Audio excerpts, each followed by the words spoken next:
Embedded Tutors. I am coming to you today because there have been a couple of questions about whether or not embedded tutors can provide instruction in the classroom. And the answer is no. You should not be providing instruction in a classroom, even if it's for only a portion of the class.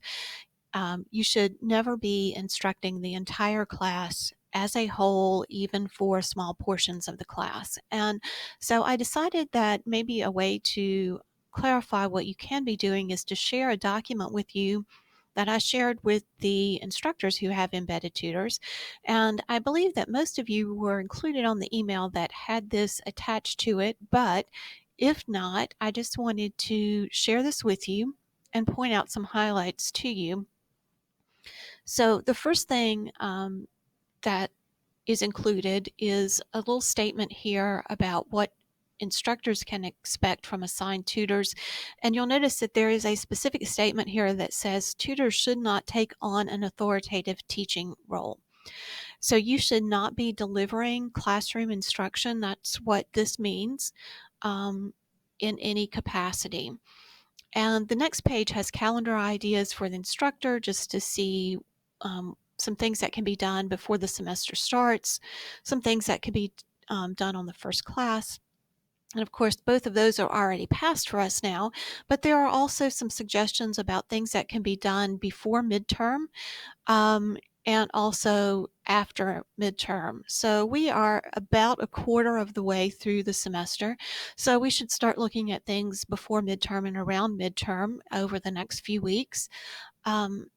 And so one thing you might consider is doing a little check-in, particularly if you are not communicating with your instructor on a regular basis, just to find out from the instructor how students are doing and to let the instructor know how students are doing who've been working with you. The next thing I want to draw your attention to is not in the very next section. It's about general principles of integrating tutors into the classroom. But on the integration ideas and more specifics page. And so you will notice that some of the things that you should be focusing on are modeling, working in group work and workshops. And you'll notice that this specifically says tutors can facilitate pair and small group work. And the question has come up about what constitutes a small group. And I would say it would have to be less than half the class.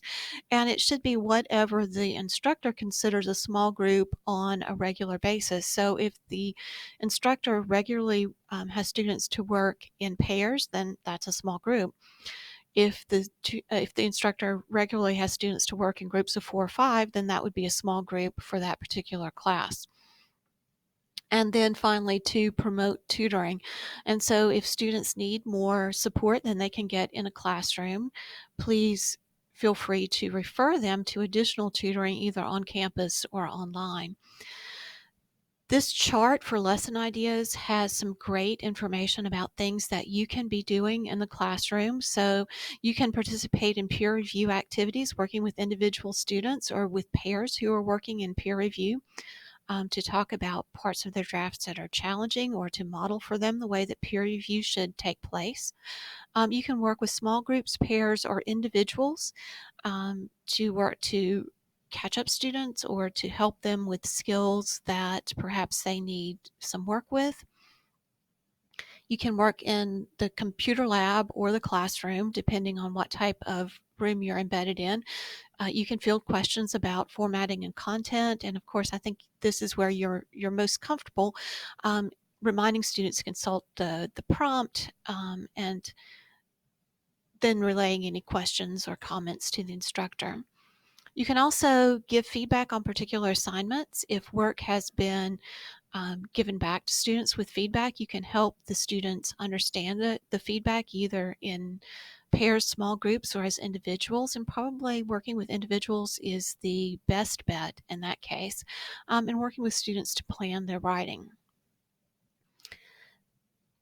The next section of this document goes into week by week what instructors can do, and we're moving into week we're in week 4 right now, moving into week 5 next week. And so here are some specific things that you might consider if the instructor is asking you to do particular activities. These are things that you might consider working on in small groups, but really the instructor should be designing the activities for the class to meet the class's needs. So when it talks about paragraph, puzzle, or sentence stems, remember this is a document that was designed for instructors. So you might suggest some of these things if the instructor asks you about things that you might like to do. But really, as I said, the instructor should be designing the activities to support the overall learning in the classroom. I hope this helps you understand a little bit more about the role of embedded tutors and what you can and cannot be doing in the classroom. I have attached a copy of this document to the email, and you can refer to it if you have any questions. And if you have any questions or concerns, please let me know.